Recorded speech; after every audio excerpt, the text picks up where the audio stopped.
अगर हम वायुमंडलीय दाब का मेज़रमेंट करते हैं, तो जैसे ये माउंटेन हो जाए, ये पठार हो जाए, ये मैदान हो जाए और ये क्या हो जाए, कोई समुद्र तल का एरिया हो जाए, ये सी लेवल है। तो जब हम वायुमंडलीय दाब की बात करते हैं, तो तकनीकी तौर पर उसे समुद्र तल से मापा जाएगा। और समुद्र तल से क्या मापा जाएगा?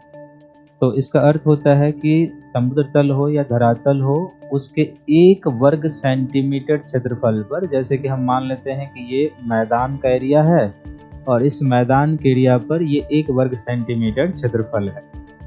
इस 1 वर्ग सेंटीमीटर क्षेत्रफल पर वायु के एक ऊर्ध्वाधर कॉलम का जो वजन होगा, वही तकनीकी तौर पर क्या कहलाएगा? वायुमंडलीय दाब का।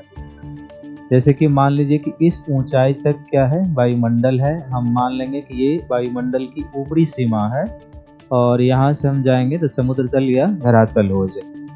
अब इस समुद्र तल या धरातल पर वायु का जो एक वर्टिकल कॉलम ऊंचाई होगा, यानी कि जिस ऊंचाई पर जाकर एटमॉस्फेयर समाप्त हो जाएगा, अब इसको हम मान लेंगे कि ये 1 वर्ग सेंटीमीटर स्क्वायर का एरिया है।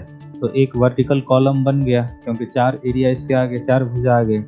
अब इसके 1 वर्ग सेंटीमीटर क्षेत्रफल पर जो वायु होगा इस वर्टिकल कॉलम में, इस वायु का जो इस जमीन पर या सागर तल पर वजन होगा, वही वजन क्या करेगा? कुछ न कुछ दाब उत्पन्न करेगा। उसी दाब को हम लोग क्या कहते हैं? वायुमंडलीय दाब कहते हैं।